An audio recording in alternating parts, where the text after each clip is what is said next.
Well, the cat was out of the bag last week when this subs deal was announced by international media, but Prime Minister Anthony Albanese will officially ink this historic submarine deal worth $200 billion this week as he meets with British and American counterparts. It's being hailed as a new dawn for the ADF as government projections indicate 20,000 jobs will be created from the deal. Joining me live now is the Nationals leader, David Littleproud. Thanks so much for your time.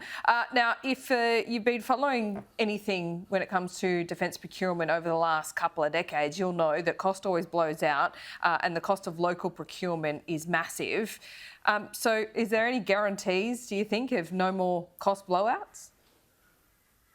Well, there's not, and we have to be realistic about that. And I think Defence has to put their hand up and acknowledge that much of their procurement over many decades across many different governments has been ordinary at best. They've made decisions on procurements, giving advice to governments of both persuasions that really didn't stack up. But this is, I think, one of the great legacies that the Nationals and Liberals will leave of our last tenure.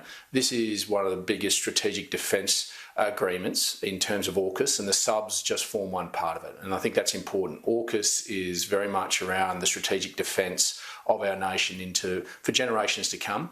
The submarines give us that capability and capacity that we need to be able to defend ourselves if the need arises. And I think the technology, the fact that we were able to secure technology that the Americans had only shared with the British, we're the only other country in the world that the Americans were prepared to share that technology with, meant that it was the right decision to say to the French, I'm sorry, you don't have a superior product. We have to keep the men and women that we put in these submarines safe. We have to give them every chance of coming back to their loved ones. No government could have turned their back on that with the technology that's provided to us. And I think now is just the time to get on with the job. But defence procurement need to lift their act. When I was the Minister for Agriculture, you could see the billions of dollars being spent on there. And then when you hear the problems on it, when I could only take a fraction of that and would have been able to continue to drive agriculture and our GDP up, you've got to ask the question why some of these people still have jobs, to be candid. It's a good question. Let me change tack off the back of that, and I want to talk about super because the government really had a crack at the Nationals last week for spending question time defending millionaires. They said, you represent 70% of the most poorest electorates and you're still talking about these super changes. But what's your defence to that? And do these super changes affect the family farm?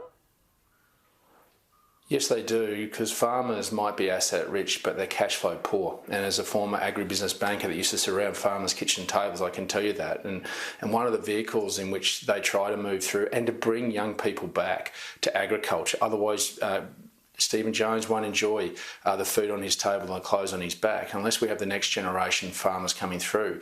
One of the mechanisms was for farmers to put their property into self-managed super funds, which under rules that the Labor Party started with superannuation and we support, was to actually allow for these farmers to be able to do that, to be able to have succession planning.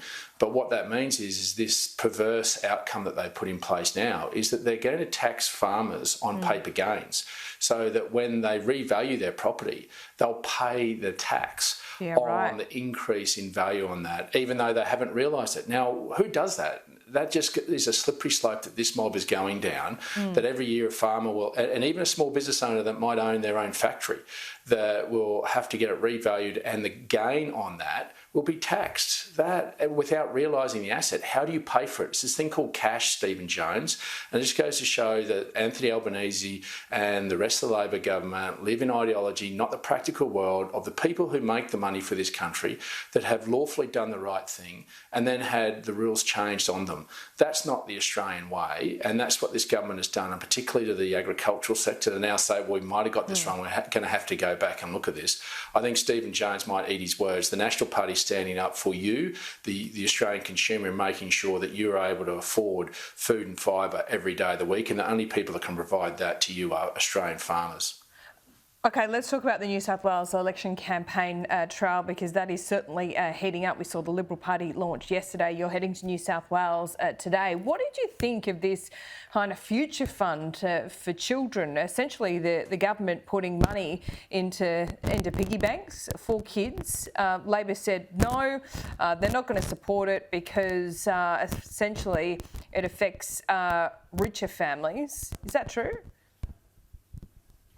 Well, I think I'm not going to give gratuitous advice on state policy, but I think we need to understand that there's only so much of Australian taxpayers' money that can go around, and we need to prioritise that, and that's about making sure we get the basics right. So as I was out up in New South Wales 2 weeks ago. Then. Well, I'm not over the detail of it, so I'm not going to give gratuitous advice, but what I did hear while I was on the ground was about the cost of living pressures that families were hearing as I'm heading to Wagga today and then into Cooma and places around New South Wales, as well as their roads. They want their potholes fixed, and what the National Party did was bring some common sense to this at a state level. They put $1 billion into fixing potholes. And just say to the federal government, if you matched it, it'd go a long way to those roads and saving lives and making sure that we can get that product onto people's plates a lot quicker. So look, the New South Wales government is trying to face up to a challenge that many states have. Probably they're more acute in terms of young people getting into housing. We're all trying to address that. One of the ways I think they should also turn their mind, along with local government, is about the planning pen, about making sure that they can get stock into the system quicker, because if you increase supply, you reduce prices. Just one final one. We just had Matt Cunningham back on the show with some breaking news that the president of the CLP is in fact quit because their formal opposition to The Voice, saying that doesn't seem it's not reflective in his view of what the electorate wants, including Aboriginal people. What do you say to that? Well, everyone has their own view on The Voice. Ours is one of respect, but one of genuine intent to close the gap, and adding another layer of bureaucracy to the already 1,000 Indigenous representative bodies to Australian government at the moment will not close the gap. Okay. Practical measures about how the bureaucracy works, better bureaucracy, not bigger bureaucracy, what will close the gap. And that's why the Nationals took our position, because we represent those communities that are most disadvantaged. Many of the ones in the cities that the opportunity of disadvantage has been addressed, but it's in the remote areas that the Nationals represent that we've had this view. But there's no malice in our position. We want a respectful debate. There are people in our party that don't support our position, but there are many that do, and that's a good thing. And have diversity in politics. And I suspect if you ask some of those Labor right people, they're probably with us. They probably see that the Nationals actually are talking some common sense on this one, and they'd like to be able to express that view, but aren't able to because of the rigid nature of the Labor Party, and they'll be disendorsed. We don't do that in the National Party. We actually celebrate diversity. We celebrate diversity of ideas. We come from it from different directions. Because we have that diversity, we get better policy outcomes. We bring common sense to Canberra. That's the National Party way. Okay, we'll see how this by-election goes. It might give us a bit of a litmus test in the Territory to see where this is all at. As always, thanks for your time. Appreciate it. Thanks for having me.